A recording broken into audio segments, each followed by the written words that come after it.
레오 도널드 데이비스의 초기 그리스도교 에큐메니컬 7대 공의의 그 역사와 신학 제1장 서론 로마 세계 1. 로마 제국 325년 니케아에서 첫 에큐메니컬 공의회가 열렸을 때 로마는 이미 1000년 동안 번영을 누려왔으며 영속적인 보편적 제국으로 인식되었고 지중해 연안과 서유럽에 살고 있는 5천에서 6천만 명을 300여 년 동안 지배해오고 있었다. 율리우스 카이사르 조카의 아들인 아우구스투스 카이사르는 500년 동안 지속된 로마 공화정 체제를 분열시킨 내란을 수습하고 새로운 헌법 체계를 만들어 양두정치, 즉 제1시민과 공화제의 원로원 및 정무관이라는 이중구조의 행정부로 국가를 통일했다. 아우구스투스 이후의 황제들은 그의 가문에서 선택되었으며 원로원과 군대가 선택한 자를 황제로 선포했다. 이런 방식은 네로 황제가 죽음을 맞이하는 68년까지 지속되었다. 궁정 근위대가 네로를 폐위하자 그는 자살을 택했다. 69년에는 4명의 황제가 난립했다. 당시 로마 군부와 지휘관들은 로마가 아닌 다른 곳에서도 황제가 옹립될 수 있음을 인지하게 되었다. 이런 혼란기를 겪은 뒤 베스파시아누스 장군이 황제로 즉위한 이후부터 콤모두스 황제가 살해된 192년까지 로마 제국은 평화와 번영을 누렸지만 다시 일어난 내전은 제국의 기반까지 뒤흔들었다. 내전의 승리자로 부상한 septimius 세베루스는 임종 때 아들에게 제국 통치의 비책을 다음과 같이 알려주었다고 한다. 군대를 강화하고 나머지는 무시하라. 이후 40년 동안 12명의 황제가 즉위했지만 그들 가운데 단 한 명도 침상에서 임종을 맞이하지 못했다. 253년 이후부터는 황제로 즉위했다가 급속도로 퇴위하는 일이 제국 전역에서 발생했으며 그 정확한 수를 헤아릴 수 없을 정도였다. 정치적 불안의 설상가상으로 외세의 침입은 끊이지 않았다. 고트족은 다뉴브강 하류 지역을, 게르만 계열의 프랑크족과 알라마니족은 계속해서 라인강 지역을 위협했다. 이들 게르만족은 때로 국경 수비를 뚫고 로마 제국의 서방 지역을 초토화시키기도 했다. 동쪽에서는 페르시아 왕조를 재건하고 조로아스터교를 갱신하여 부흥했다. 페르시아 군대가 시리아를 침략하여 안티오니카까지 넘보자 발레리아누스 황제는 이를 물리치려고 출정했으나 에데사의 전투에서 패배하여 포로가 되었고 260년에 처형되었다. 군대 유지 비용과 국내외 전쟁으로 인해 로마의 경제력은 한계 상황에 이르렀다. 이처럼 비용이 증대되는 대로 세금은 그대로였다. 황제들은 번거로운 과세 제도를 개혁하기보다는 화폐 가치를 떨어뜨리는 방식을 택했다. 이 와중에 가장 큰 피해를 입은 계층은 역설적으로 급료에 의존하는 공무원과 군인이었다. 세율은 오르지 않고 인플레이션만 지속되자 수령하는 급여의 가치는 당연히 하락할 수밖에 없었다. 군인들은 약탈을 일삼으면서 부족한 부분을 채우려고 했고 공무원들은 서비스 요금을 자의적으로 높이거나 공공연히 부정을 저지르곤 했다. 정부는 이를 잠재우기 위해 그들에게 자주 상여금을 지급했는데 필요한 자금은 원로원이나 지역의회 등에서 강제 징수하는 것으로 충당했다. 더 나아가 이미 엄청난 부담을 지고 있는 시민들에게 식량과 제복을 징발하여 군인과 공무원에게 무료로 나눠주기도 했다. 내전과 외세의 침략으로 국토는 황폐해져 갔다. 게다가 농작물과 가축을 대량으로 강제 징발하는 형태는 로마의 농업을 파멸로 몰아넣었다. 농민들은 도시로 몰려들거나 약탈로 연명했다. 3세기 후반에 들어서면서 버려진 농지가 증가하자 정부 재정은 타격을 입었고 그 여파로 재정 문제를 해결하지 못하고 기존의 조세제도를 유지한 데 대한 책임이 지역의회 의원직을 대대로 상속받던 데크리온에게 전가되었다. 황폐해진 농지와 과중한 국가의 징발은 전반적인 식량 부족과 영양 결핍으로 이어져 사람들은 전염병에 더욱 쉽게 노출되었다. 이런 현상은 3세기 후반부터 로마 제국의 인구가 점점 감소하는 요인 중 하나가 되었다. 이러한 환란의 시대를 거치면서 전통적 사회 질서는 와해의 길로 접어들었다.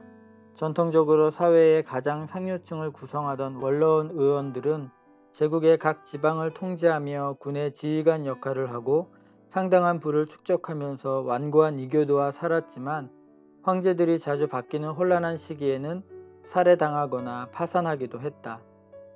이 어려운 시기에 원로원 의원은 대다수는 재산을 많이 투자해야 하는 정무관직을 피하거나 이들의 충성심을 의심하는 황제들로부터 의도적으로 배제되기도 했다.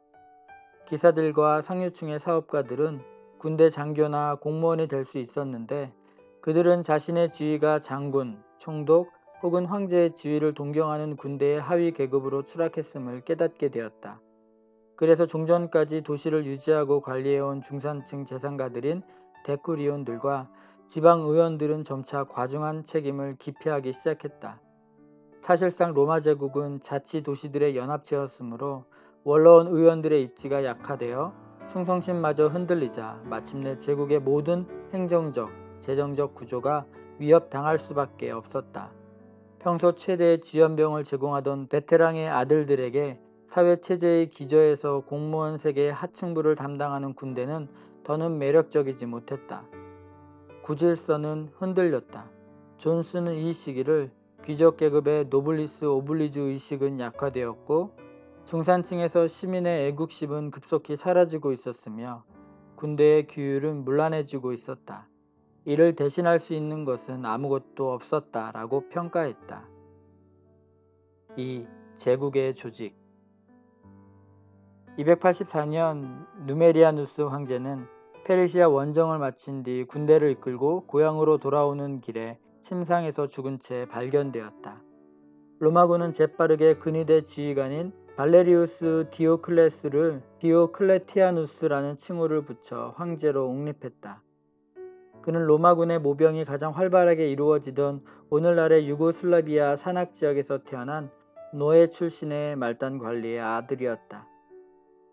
디오클레티아누스는 강직한 성품의 소유자로 유능한 동료들 가운데 두각을 나타냈고, 뛰어난 관리 능력과 업무 처리 능력 덕분에 로마 제국을 20년간 통치하다가 313년에 은퇴하여 평온한 죽음을 맞이할 수 있었다. 디오클레티아누스 치하에서는 아우구스투스 카이사르가 애초에 확립해 놓은 제1시민과 원로원이라는 양두 정치체제가 철저한 독재체제로 바뀌었다. 그는 이론적으로는 황제도 법의 구속을 받는다고 했지만 실제적으로는 법 위의 최고 통치자로 군림하였다. 디오클레티아누스는 금과 보석으로 치장하고 페르시아의 복잡하고 정교한 궁정 예식을 즐겼다. 그는 황제와 관련된 모든 것은 주피터가 보호하는 것이라며 신성시하도록 만들었다.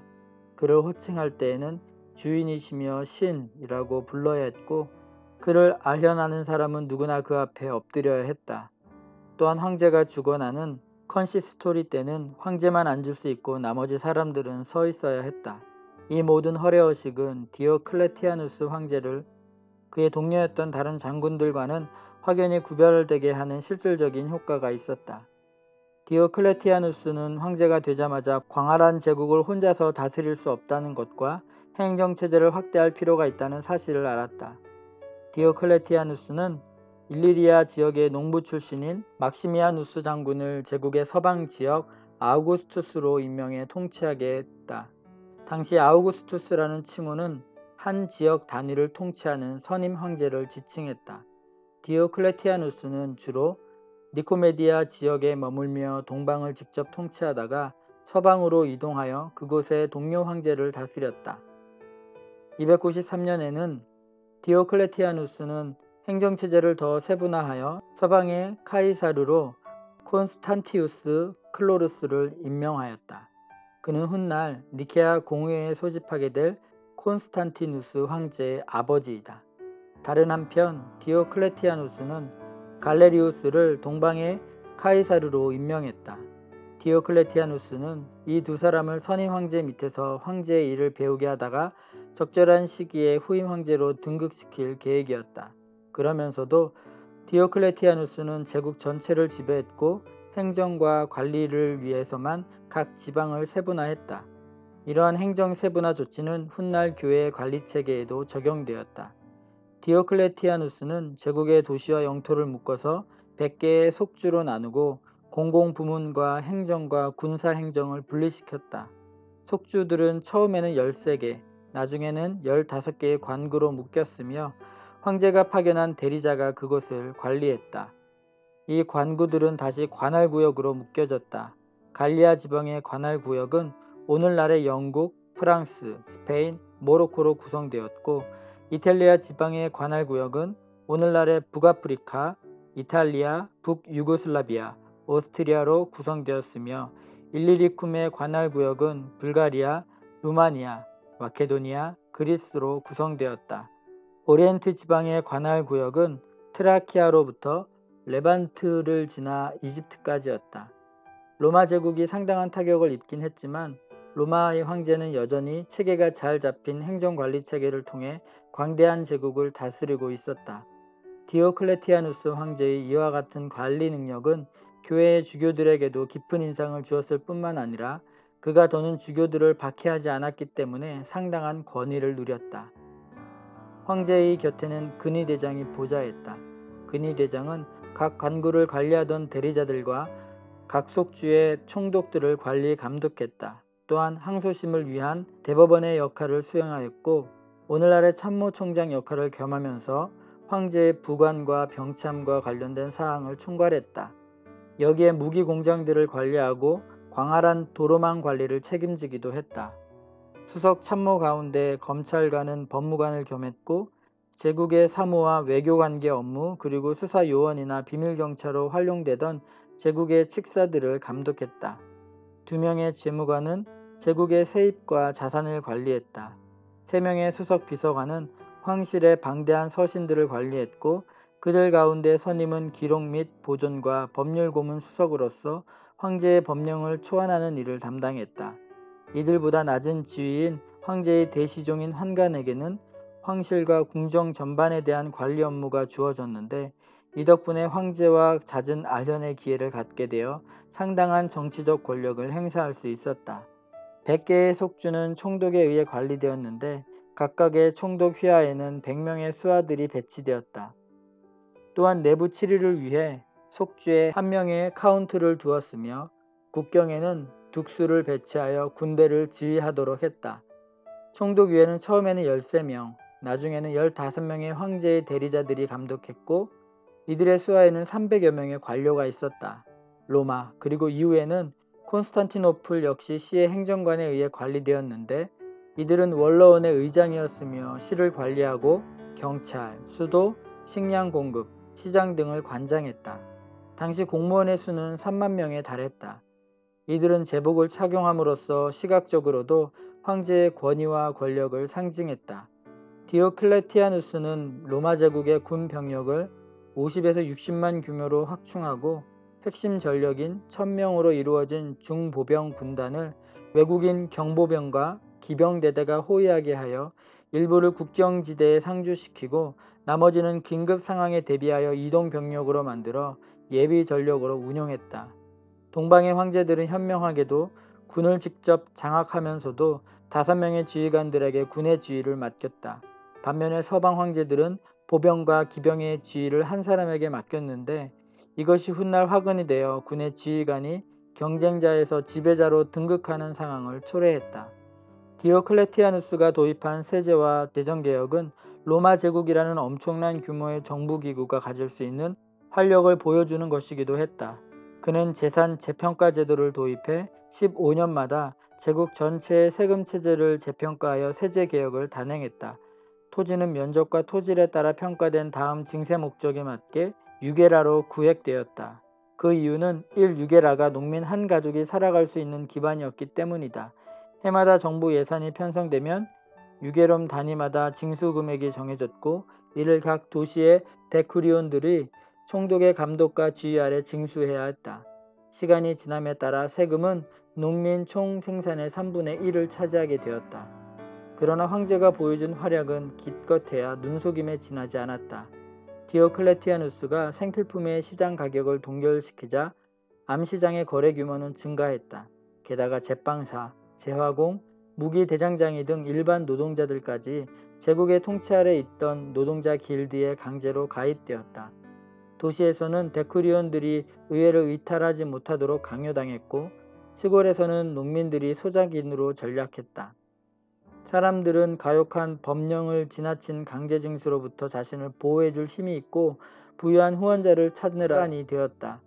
이러한 상황에서 폭동이 일어났고 이들의 억눌린 정치적 열망을 불태울 장소가 제공되었다. 그것은 다름 아닌 대형 경기장이었다. 거기에서 성남 폭도들을 비롯해 많은 이들이 전차 경기를 보면서 스트레스를 해소했다. 305년에 디오클레티아누스는 서방의 황제였던 그의 동료 막시미아누스에게 자신과 함께 퇴위하자고 설득했다.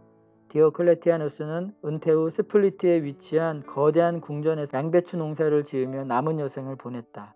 그의 뒤를 이어 동방에서는 갈레리우스가 황제가 되었고 잔인하기로 유명했던 막시미누스 다이아는 후임 황제가 되었다. 서방에서는 콘스탄티누스 크롤루스가 황제가 되었고 세베루스는 후임 황제가 되었다. 이로써 혼란스럽던 100여 년을 끝으로 최고 권력층의 권력 이양 작업이 평화롭게 이어지는 듯 했다. 하지만 불행하게도 디오클레티아누스가 잘 짜나온 승계 계획에는 콘스탄티누스 클로루스의 아들인 콘스탄티누스와 자신과 함께 퇴위한 막시미아누스의 아들인 막센티우스가 들어있지 않았고 이것이 콘스탄티누스와 막센티우스에게 마음의 앙금으로 남았다. 3.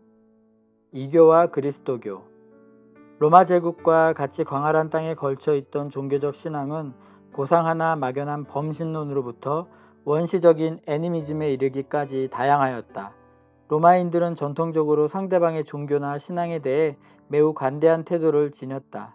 다른 종교를 가진 신자들이 로마 제국에 협조적이고 로마식의 고상함을 깨뜨리지 않는 한 다양한 종교는 공존할 수 있었다. 번개의 신이자 호통치는 이라는 뜻의 주피터와 배우자 주노는 모든 신 가운데 으뜸이며 우두머리였다. 로마인들은 그리스의 도시국가를 정복하고 나서 그리스 판테온의 제우스와 헤라가 주피터와 주노와 비슷하다는 사실을 발견했다. 종교적 신앙으로 채색된 풍요로운 그리스 문학은 상상력이 다소 결여된 로마의 신학에 활력을 불어넣었다. 그렇지만 로마와 그리스의 가장 높은 지위에 있던 신들은 국가의 수호신으로서 일반인과는 거의 상관없는 너무나 먼 존재였다. 그렇긴 하더라도 그리스인들이 고취하던 위대한 문학작품들은 오랫동안 로마 지식인의 마음을 사로잡았다. 대부분의 사람은 아름답게 꾸며진 신들의 이야기가 최고의 신적 존재의 힘과 완전성을 노래하는 것으로 봤다. 황제를 신격화해서 숭배하려는 제의는 제국 자체의 권위를 상승시켜 주기도 했다. 황제가 신격화되었을지언정 실제로 황제를 신적 존재로 인식하고 황제에게 기도를 한 사람은 극소수였을 것이다. 4세기에 이르러서 황제에 대한 의례는 단지 막강한 제국의 최고 통치자에게 표하는 존경 정도의 수준으로 세속화되었다. 고상한 이미지를 보여주는 로마의 전통적인 신들 외에도 엄청난 수의 매우 이국적인 신적 존재들이 즐비했다. 이집트의 나일강 유역에 줄지어 있는 어두컴컴한 신전에서는 아득한 옛날부터 동물의 모습을 본뜬 신상들을 숭배했다. 그것들은 고양이의 모습을 한 바스타드, 매의 모습을 한 호루스, 악어 모습을 한 소우코스, 황소 모습을 한 아피스 등이었다. 그래서 이런 신들의 모양을 따라 사람의 시신을 미라로 만들기도 했다. 시리아와 북아프리카 사람들은 각 지방의 바알과 아스다롯을 풍요의 신으로 숭배했다. 그들은 풍요와 다산이 신전에서 제사 드리는 것과 더불어 창부와 성적 접촉을 통해 이루어진다고 믿었고 아도니스의 희생이 나일강을 붉게 물들인다고 믿었다. 시리아의 북쪽에 위치한 에메사 지역에서는 태양신이 가져다 준 것으로 여겨지는 바위를 신성시하며 숭배하기도 했다. 소아시아 지역에서 주로 숭배된 신의 형상은 그 이름이 다를지라도 일반적으로 데모와 그녀의 아들과 배우자를 상징했고 이들을 광적으로 숭배하는 사람들은 스스로를 거세하기도 했다. 먼 서쪽에 위치한 일리리쿰에서는 아직 정복하지 못한 태양이 숭배의 중심이었다. 켈트족이 점유했던 오늘날 유럽 지역의 사람들은 봄, 강, 그리고 숲의 신과 여신들을 주로 숭배했는데 모든 신 가운데 가장 으뜸으로 숭배한 대상은 태양이었다. 이 모든 신은 마을이나 도시와 긴밀한 유대관계를 맺으며 제각각의 특징을 개발하여 다른 신앙을 갖지 못하도록 배타적인 제2 형태로 발전했다. 이와 같이 강한 유대관계를 맺고 있던 각 지방의 신들은 그리스나 로마의 판테온의 신들과 동일시되기도 했다. 바알은 자주 제우스나 주피터의 가면을 쓰고 나타났다. 대도시에서는 중하의 계층이나 일부 귀족 계급, 그리고 국가 신으로 만족하지 못하거나 철학적 사색과 반성이 부족한 신앙에 질린 사람들이 오히려 신비주의에 빠져들었다. 신자들은 고대 근동의 향취가 묻어나는 비밀스러운 제의를 통해 자신들의 신학을 정립했다. 그들은 이런 제의를 통해 자신들이 정화된다고 믿었으며 사후의 삶을 확신하게 되었다. 프리지아 데모와 검은 돌을 숭배하던 거세된 제사장들의 신비 종교는 제2차 포에니 전쟁으로 말미암아 어려움을 겪던 로마로 전래되었다.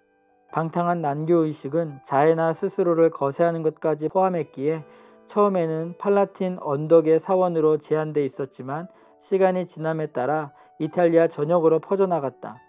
얼마 지나지 않아 이집트로부터 대지의 어머니 신 이시스와 그녀의 배우자 세라피스 그리고 아들 호루스를 숭배하는 신비주의적 제의가 로마에 전래되었다. 이시스의 추종자들은 해마다 세라피스의 죽음과 이시스의 헌신으로 말미암은 그의 부활을 기념하는 제의에 참여했다. 이후 소아시아로부터 유입된 미트라스도 있다. 미트라스는 인류를 위해 암흑의 황소를 지압하고 천상의 빛과 진리를 지켜낸 신으로 알려져 있었다. 미트라교의 제2에서는 황소를 도살하여 그 피로 신자들이 씻김을 받으며 빵과 포도주의 나눔을 통해 도살한 황소의 정기를 흡수하고 영생을 약속받았다. 이와 같이 여러 이국적 신과 제2 형태를 통해 당시 종교의 본색을 알 수 있다. 사람들은 고된 삶에서 보다 차원 높은 힘의 도움을 받고자 했다. 사람들은 마술로 신들의 호의를 얻으려고 했고 점성술로 미래를 점쳤다. 또한 현세라는 물질의 속박에서 벗어나 내세에서 행복을 보장받고자 했다. 그들의 종교는 사회 정의를 실현하는 어떠한 프로그램도 제공하지 못했고 삶의 세계를 개선하는 어떠한 희망도 주지 못했다. 그러므로 사람들은 각 마을과 도시에서 공동체를 돌보는 사원이나 사제들의 지원을 받지 못한 채 이러한 매우 연약한 체계에 매달려 있었다. 이집트를 제외하고 그 어느 지역에서도 전문성을 띈 사제가 없었다. 지역의 고위관리가 자신의 공적 업무 외에 사제직을 겸하도록 선출되었다. 그러나 이교는 만연했다. 원로원은 승리의 재단에 분양하는 것으로 회의를 시작했다. 정무관들이나 군인들은 그들의 공적인 업무의 일부분으로 희생제의를 행했다. 연극이나 운동경기, 경주는 신들에게 경의를 표하는 의식이었다. 무엇보다 교육은 신화를 담고 있는 고전을 가르쳤다. 그리스도교는 이와 같은 사상과 환경 속에서 발전한 것이다. 그리스도교가 선포하는 복음의 내용에도 죽은 자들 가운데서 부활한 구세주가 등장한다. 그리스도로 개종한 이들은 그리스도의 삶과 죽음을 본받기 위해 세례를 받았으며 성찬을 통해 그 신앙을 유지했다. 그리스도인들은 외적인 권력이나 권위 없이도 스스로 공동체를 이루며 믿음을 나누고 성직자들의 살림을 책임졌다.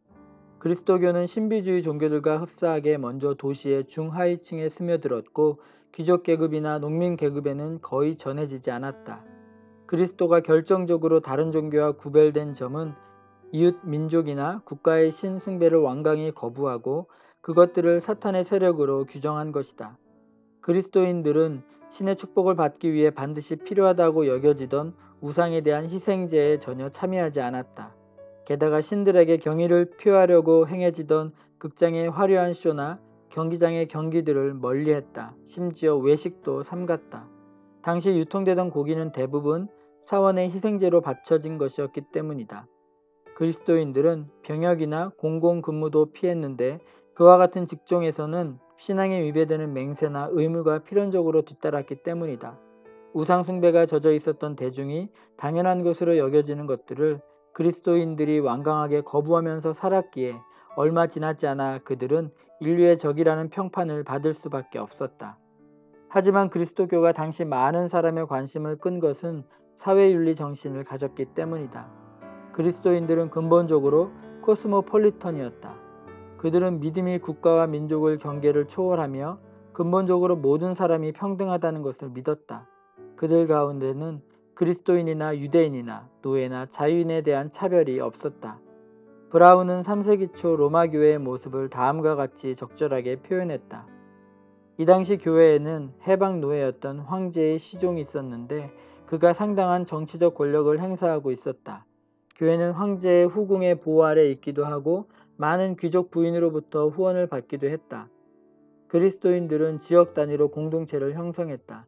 사제들과 집사들이 보좌하던 주교가 이 공동체를 이끌었다. 각 공동체는 늘 다른 공동체와 깊은 유대를 맺고 교제를 나누었다.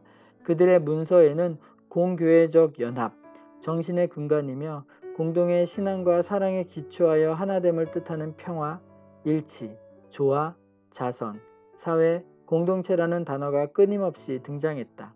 지역 단위의 공동체들은 언제나 주교와의 교제와 일치를 이루었고 주교들은 지속적인 서신 왕래와 만남을 통해 다른 주교들과 교제를 돈독히 했다. 공교회적 연합은 단순히 공동의 목적을 위한 연합의 이미 그 이상이었다. 그리스도교 공동체는 그리스도로부터 부름을 받았으며 그리스도를 믿는 신앙과 성례전을 통한 그리스도와의 연합에 그 기초를 두고 있었다. 이와 같은 깊은 교제의 정신은 서로 친밀한 관계를 맺은 주교들에 대한 기록에서도 나타나고 추천장을 통해 여행지의 공동체에게 여행자의 신실함을 보증하는 데서도 드러나고 방문 중인 주교가 방문지에서 성례전을 집례하도록 초청하는 관례에서도 엿볼 수 있다. 그리스도인들의 공교회적 연합은 지역의 공동체와 그들의 주교를 하나로 묶어주는 강력한 힘이 되었으며 우상 숭배자들로 가득한 로마 제국에 흩어져 있던 다른 공동체들과의 유대관계를 유지하고 강화하는 힘이 되었다. 그리스도인들은 자신들의 공교회적 연합을 서로 돕는 것으로 표현했다. 비상시에 그리스도교 성직자들은 식량을 마련하고 죽은 자들을 매장할 수 있는 유일한 그룹이었다. 250년까지 로마 교회는 1500명의 가난한 자들과 과부들을 지원하고 있었다. 254년과 256년에 로마와 카르타고의 교회들은 아프리카와 가파도기아에서 야만족들의 침략으로 포로가 된 그리스도인들이 석방되도록 상당한 금액의 몸값을 보내기도 했다. 무엇보다 바로 이런 공동체성이 개인의 가치가 거대한 제국에 묻히고 과거의 영광스러운 도시와의 유대관계마저 끊어져 버린 로마의 한 사람 한 사람이 교회를 찾게 된 배경일 것이다. 이 책의 내용에서 가장 주목해야 할 것은 각 지역의 공동체를 이끌던 주교들 사이의 빈번한 협의이다. 주교 간 협의의 모범은 사도행전에서 찾아볼 수 있다. 이방인 개종자가 유대계의 전통을 얼마나 따라야 하는지에 대한 협의는 사도들에 의해 세워진 교회가 직면한 최초의 중대한 문제였다. 베드로와 바울은 예루살렘 공동체의 지도자인 야고보를 만나 의견을 좁히고 성령의 능력을 힘입어 합당하고 상시적인 합의점을 찾았다. 이것이 바로 유대, 그리스도인이 짊어지고 있던 율법의 무거운 짐으로부터 이방인 그리스도인을 자유롭게 해주는 것이었다.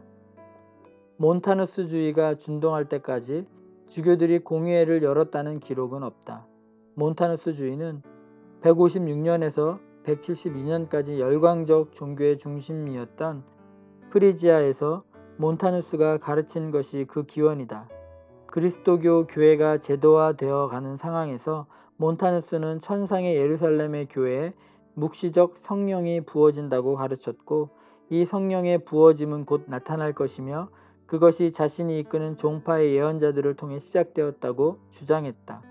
몬타누스는 종전의 느슨한 결혼제도, 거짓된 금식과 고행을 거부하고 반대로 강도 높은 고행법을 발전시켰다. 몬타누스 주의자들은 일반 가톨릭 신자들을 무당이나 동물적 인간으로 간주한 반면 스스로를 성령으로 충만한 영적 존재라고 간주했다. 주교들 앞에 놓인 이 결단의 숙제는 신학적인 곡해나 탈선으로 협의가 필요한 것이 아니라 징계가 요구되는 성격의 것이었다. 주교들은 시급하게 성령의 임재와 활동 범위를 정하지 않으면 안 되는 상황에 놓였다. 임박한 종말적 기대로 살아가는 급진적인 몬타누스파의 손을 들어줄 것인가? 아니면 주교들이 주재하던 더 넓고 영구적이며 제도화된 교회의 손을 들어줄 것인가? 1705년에 몬타누스 주의의 문제를 놓고 협의하고자 한 최초의 공의회가 주교들과 평신도들로 구성되어 열렸으며 200년까지 아시아 지역에서는 이러한 공의회가 몬타누스 주의를 이단으로 규정하기에 이르렀다. 교회 운영의 공의회적 방법이 그 진가를 발휘했다. 동방과 서방의 교회가 서로 부활절의 정확한 날짜에 대한 엇갈린 해석을 놓고 분쟁에 휘말렸을 때 교황 빅토리오 1세는 190년에 이를 해결하기 위해 여러 공의회를 소집했다. 기록으로 전해지는 것만 해도 폰투스, 팔레스타인, 시리아, 그리고 오스로에네에서 공의회가 열렸으나 교황이 만족할 만한 해결책은 내지 못했다. 250년에서 251년 로마에서 열린 공의회에는 로마 주교의 주재로 60명의 이탈리아 주교들이 모였다. 220년 후부터 아프리카 지역에서는 공의회를 여는 것이 흔한 관례가 되었고 특히 가르타고의 주교 키프리아누스가 공의회를 자주 열었다. 그리스도인들이 박해를 받고 있는 문제를 해결하기 위해 모인 카르타고 공의회에는 87명의 아프리카 주교들이 모였다.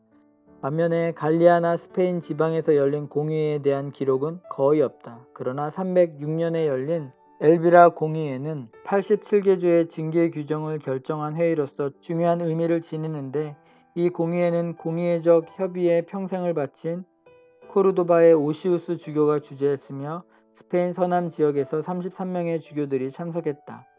알렉산드리아 주교가 관장하던 이집트 지역 교회의 공의회에 관한 기록도 거의 없다. 그러나 252년에 잔인한 데키우스 황제의 박해 문제를 협의하기 위해 안티오니카에서 공의회가 소집되었고 여기에 시리아, 팔레스타인, 가파도기아와 알렉산드리아의 주교들까지 참석했다. 안티오키아에서는 252년에 공의회 말고도 264년부터 268년에 사모사타의 바울로 주교의 신학적 오류를 바로잡기 위해 여러 차례의 공의회가 소집되었다. 314년에는 소아시아의 시리아에서 온 12명에서 18명의 주교들이 앙키라에 모여 지난 박해 때의 신앙을 부정한 이들을 징계하는 방안을 논의했다. 주교들이 모여 신학적인 이견과 분쟁을 협의하고 조정하는 것이 공의회의 기능과 역할이었다. 실질적으로 공의회에 대한 초기 자료들이 부족하지만 일련의 예들에서 보듯이 니케아 공의회 이전에 이미 공의회 전통이 자리 잡고 있었음을 알 수 있다. 로마 제국의 원로원에서 진행된 논의 절차와 방법은 그리스도교 주교들이 모여 공의회적 협의 절차를 정착하는 데 결정적인 영향을 미쳤다. 대부분의 경우 주교들이 모여 진행한 공의회는 원로원의 원칙을 그대로 답습했다. 원로원처럼 공의회는 심의기구의 성격을 지녔다. 공의회에 참석한 주교들은 원로원의 의원들처럼 모두 동등한 권리를 행사했다. 원로원에서 정무관이 의장 역할을 수행한 것과 같이 공의회에서도 의장 주교가 회무를 위한 안건들을 낭독함으로써 회무 처리가 주제에서 벗어나지 않도록 했다. 공의회에 소집된 주교들은 먼저 질의응답을 통해 자신의 견해서를 제출하여 공식적인 입장을 밝혔다. 이렇게 모아진 것이 공의회의 결정사항이 되었다. 대부분의 경우 공의회가 열리기 이전에 이미 협의 과정을 통해 의견 일치가 이루어져 표결까지 가는 경우는 거의 없었다. 이렇게 해서 얻어진 결정은 서신을 통해 발표되었고 주교를 포함한 모든 신자는 공표된 결정사항에 따라야 했다. 훗날 콘스탄티누스 황제도 본인이 잘 알고 있던 절차대로 교회가 운영되고 있음을 알게 되었다. 4. 교회와 국가. 로마 대화제의 책임을 그리스도인들에게 돌린 네로 황제의 통치 이후부터 그리스도인이라는 명칭 자체가 로마 법정의 올가미에 던져질 만한 충분한 이유가 되었다. 더구나 로마 관료들은 로마 제국의 신들과 신성시되던 황제에게 충성 맹세를 거부한 그리스도인들의 정치적 충성심을 이미 의심하고 있었다. 얼마 지나지 않아 그리스도교가 유대교의 단순한 한 종파가 아니라는 사실이 분명해졌다. 그리스도교인들은 값비싼 대가를 치르고 시행된 로마의 포용 정책에도 아랑곳하지 않고 배타적인 유일신 신앙을 고집하였기 때문에 더는 법의 보호를 받을 수 없었다. 그리스도인들에 대한 공공연한 의심의 시선은 군중심리가 뒷받침하고 있었다. 당시 일반 시민들인 이교도의 관점에서 보면 그리스도인들은 전통적인 신들을 숭배하지 않는 무신론자들이었다. 그리스도인들은 애찬을 뜻하는 사랑의 축제 때 성적으로 방종한 난교 파티를 한다고 오해받았고, 인자를 뜻하는 사람의 아들의 몸을 먹고 피를 마신다고 하여 식인종으로 오해를 받았다. 2세기의 소아시아의 비티니아의 총독 플리니우스는 트라야누스 황제에게 자신의 지역에서 그리스도인의 수가 급증하는 현상에 대해 어쩌면 좋을지 대책을 물었다. 이때 황제가 보낸 답신의 내용을 통해 당시 그리스도인들에 대해 로마 제국이 취한 태도를 엿볼 수 있다. 그리스도인들을 차별 대우할 수는 없어. 그러나 그들이 고소되어 유죄가 입증된다면 형벌을 받아야 할 것이요. 단 그의 과거의 행적이 어떠하더라도 회개하고 자신이 그리스도인임을 부인하며 그 증거로 제국의 신들을 경배한다면 사면받아야 할 것이요. 하지만 어떤 사건이든지 서명이 없는 문서는 재판 자료로 채택할 수 없소. 그들은 이 시대에 아주 질이 나쁘고 무가치한 사람들이요. 250년까지 그리스도인들에 대한 박해는 간헐적이고 비공식적이었다. 그러나 250년에 데키우스 황제는 제국이 전반적인 쇠퇴의 기미를 보이자 신들을 달래기 위해 무신론자들로 치부되던 그리스도인들 문제를 처리하고자 했다. 3세기의 제국은 엄청난 소용돌이에 휘말려 있었지만 그리스도인들을 박해하는 데 보인 정확성과 능률성은 국가 권력이 견제함을 드러내기에 충분했다. 제국의 모든 사람은 정해진 날에 제국의 관료들이 지켜보는 가운데 제국의 신들 앞에서 희생제를 올려야 했으며 관료들로부터 희생제에 참여했다는 확인증을 발급받아야 했다. 257년 발레리아누스 황제는 모든 그리스도인 원로원 의원과 기사들에 대한 체포령을 내렸으며 그때까지 체포한 주교들과 사제들을 처형하거나 추방시켰다. 이러한 상황에서 그리스도인들 가운데 수천 명은 배교를 선택하거나 제국의 공적 종교인 이교도 신자 증명서를 위조하여 소지하기도 했다. 이것은 이후 교회의 권징과 징계에 심각한 문제가 되었다.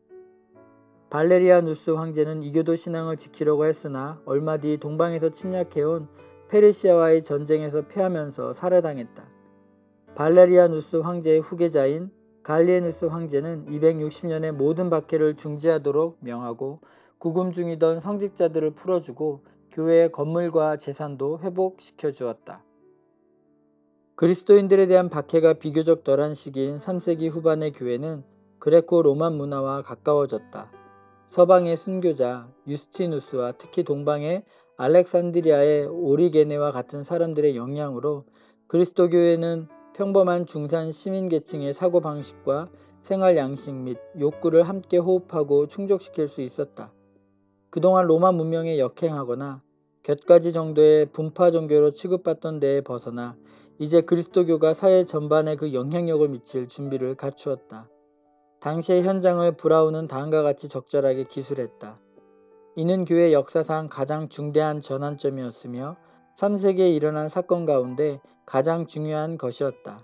312년 콘스탄티누스 황제가 그리스도로 개종하기 2세대 전에 그리스도교 교회가 먼저 로마의 문화와 가치에 순응하지 않았더라면 콘스탄티누스 황제의 개종은 일어나지 않았거나 일어났다 하더라도 전혀 다른 의미를 지니게 되었을 것이다.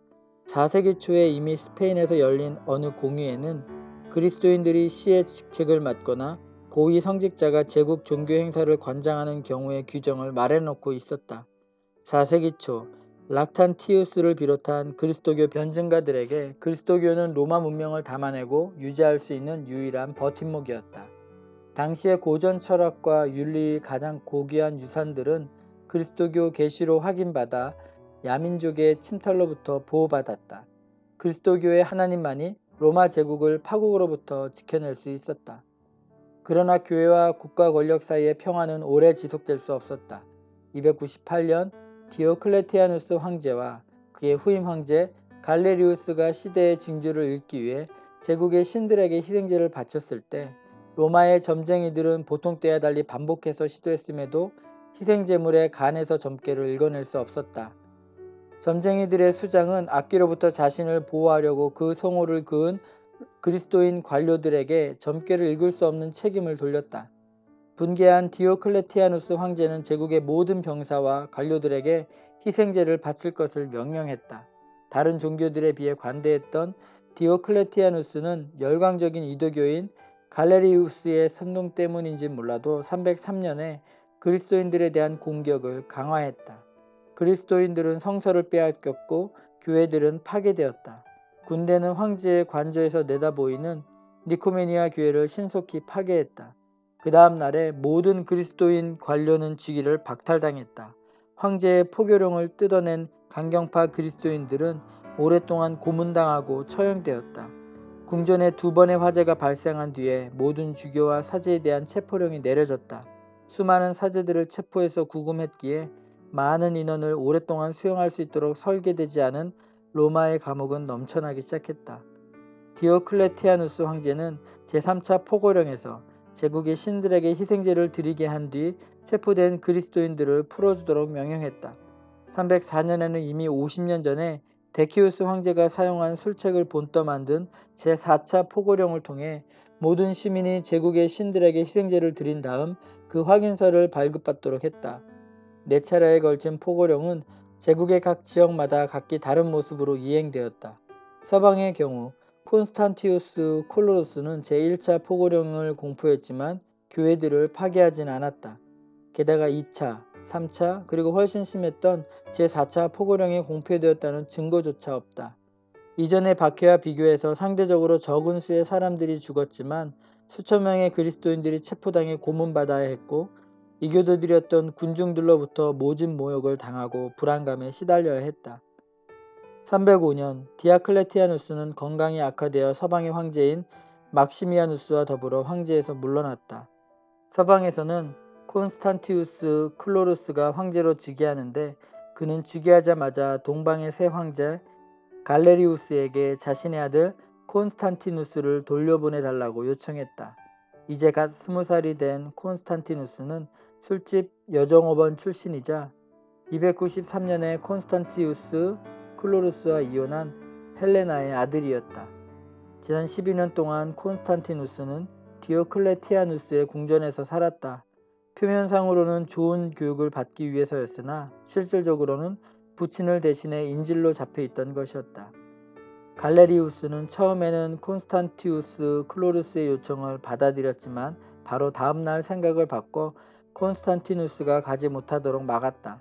콘스탄티누스는 빠르게 이동하면서 로마 제국의 우편역에 소속된 말들을 불구로 만들어 추격자들을 효과적으로 따돌렸다. 그는 갈리아 북부에서 아버지와 합류한 뒤 아버지를 수행하여 영국의 픽트족 원정에 나섰다. 306년 콘스탄티우스 콜로루스가 요크에서 죽자 그의 군대는 그를 황제로 추대했다. 그러나 황제로서의 그의 권위는 영국과 갈리아 지방에서만 통했다. 동방의 황제인 갈레리우스는 마지못해 콘스탄티누스를 서방의 후임 황제로 인정하면서 후임 황제였던 세베루스를 서방의 황제로 임명했다. 이에 불만을 품은 로마 시민들과 원로원, 근위대에 의해 막센티우스가 로마에서 황제로 추대되었다. 콘스탄티누스와 동맹을 굳히기 위해 막센티우스는 콘스탄티누스에게 자신의 딸을 아내로 삼도록 했다. 콘스탄티누스는 망설이지 않고 막센티우스의 딸을 아내로 맞이했다. 한편 막시미아누스는 아들인 막센티우스와 다툰 뒤 콘스탄티누스에게 도망갔으나 얼마 지나지 않아 콘스탄티누스에게 대항하여 반란을 일으켰다가 처형되었다. 동방의 황제 갈레리우스는 죽은 세베루스 자리에서 리키니우스를 서방의 황제로 세웠지만 헛수고였다. 리키니우스는 일리리아 지방을 사수하는 데는 성공했지만 서방의 나머지 영토가 여전히 콘스탄티누스와 막센티우스의 지배하에 있는 상태여서 전혀 득이 없었다. 5. 콘스탄티누스 대제. 서방 제국의 그리스도인들은 306년부터는 콘스탄티누스와 막센티우스의 관용적인 통치 아래 박해를 받지 않고 살아갈 수 있었다. 그러나 동방의 후임 황제 막시미누스 다이아는 오히려 박해를 다시 했다. 그는 그리스도인을 색출하기 위해 모든 시민이 제국의 신들에게 희생제를 드릴 것을 강요했다.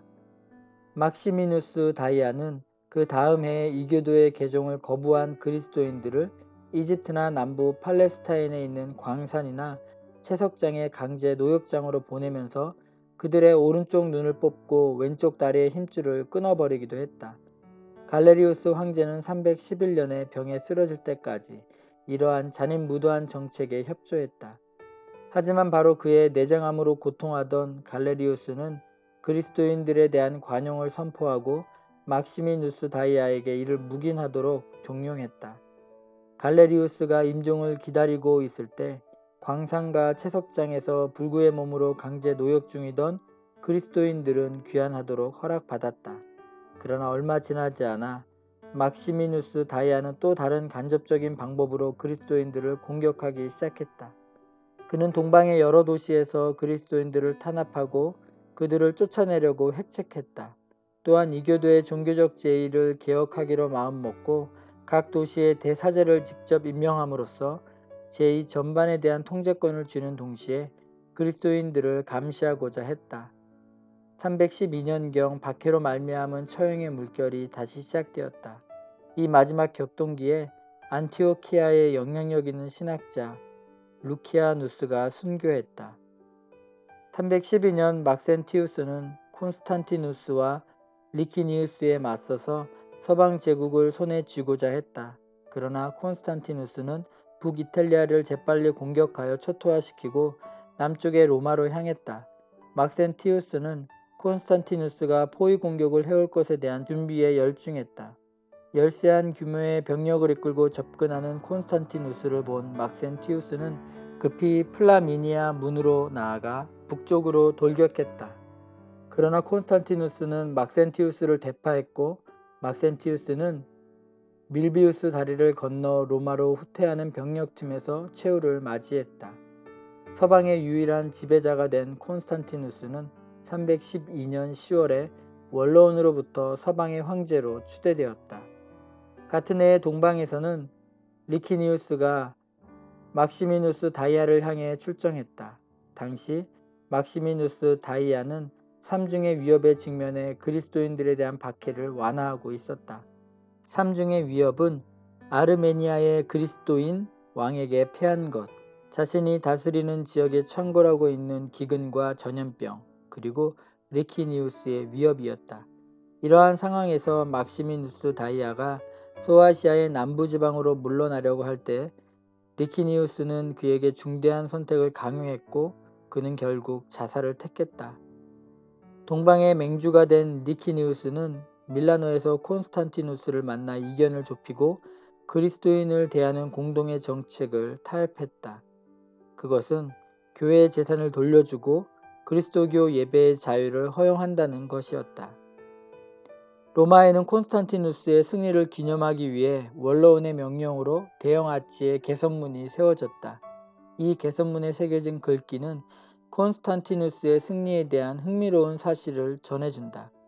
가장 위대하고 경건하며 복받은 황제 플라비우스 콘스탄티누스에게 이 승전 기념비를 로마의 원로원과 시민이 바칩니다. 그는 신과 같으며 위대한 정신의 소유자로서 독재자와 그의 모든 하수인의 동맹군을 자신의 군대와 정의로운 팔로 쳐부수었습니다. 여기서 이교적 원로원은 제국의 신들을 언급하지 않았다. 콘스탄티누스가 자신의 승리에 전통적인 제국의 신들이 기여하지 않았다고 생각한다는 것을 안 원로원은 개선문의 글귀에 막연하게 어떤 신적 존재를 언급했을 뿐이다. 사실상 콘스탄티누스의 군대는 그들의 방패에 그리스어로 로 위에 키를 겹쳐서 장식했다. 이것은 그리스도의 첫 두 글자에서 가져온 것이다. 콘스탄티누스는 그리스도교의 하나님이 전적으로 자비를 베풀어 로마 제국의 서방을 손에 쥐게 했다고 믿었다. 콘스탄티누스가 승리한 때와 종교적 관용을 베푼 때의 종교적 신념의 진실성에 대해서는 여러 의견이 있다. 일부에서는 그를 단지 정치적인 기회주의자로 보고 제국을 손에 쥐기 위해 그리스도인들을 이용했을 뿐이라고 한다. 다른 이들은 그를 종교적 혼합주의자로 보고 제국의 안정과 정치적 힘을 얻기 위해서 어떠한 종교라도 마다하지 않았을 것이라고 한다. 오늘날 대부분의 학자들은 밀비우스 다리 전투 당시 그리스도교의 하나님에 대한 콘스탄티누스의 신앙은 꽤 모호했으나 시간이 지남에 따라 그의 신앙은 성숙해져 갔고 제국의 통일을 위해서 공동의 정통 신앙이 필요하다는 사실을 인식했다는 의견에 동의한다. 306년 영국의 요크에서 그의 아버지 콘스탄티우스 클로루스에 이어 황제로 추대되었을 때 콘스탄티누스는 자신의 아버지처럼 아폴로 태양신을 숭배하는 혼잡주의적 신앙을 따르고 있었다. 그러나 그의 종교적 신념은 점차 온 우주를 다스리는 유일신에 대한 개념으로 흘러갔다. 그런데 막연한 것 같은 이 단계에서도 콘스탄티누스는 이미 그리스도교에 대해서 알고 있었을 것이다. 그의 아버지가 통치하던 지역에서는 그리스도인들에 대한 박해가 실행된 적이 없었으며 그의 여동생조차 아나스타시아라는 그리스도교식의 이름을 갖고 있었다. 그는 서방 전체를 장악하게 된 결정적인 계기가 된 밀비우스 전투로 향하고 있을 때 종교적인 체험을 했다. 그의 자서전 사가들에 따르면 콘스탄티누스는 하늘에서 십자가를 보았으며 그 아래에서 상대를 정복할 것이라는 예언을 들었다고 한다. 이런 체험 뒤에 그는 곧바로 군인들의 방패에 십자가를 그려넣게 했고 마침내 승리를 쟁취했다. 승리를 거둔 뒤 313년에 그는 동방의 동료 황제인 리키니우스와 함께 로마 제국 전체의 종교적 관용을 선포했다. 콘스탄티누스는 죽기 전까지 세례를 피하고 이교의 칭호인 폰티펙스 막시무스를 유지하며 320년까지 동전에 이교도의 문양을 허용했지만 312년부터 그리스도에 대한 믿음이 성장하면서 알게 모르게 그리스도교 교회를 보호하고 후원했다는 명백한 증거들을 찾아볼 수 있다.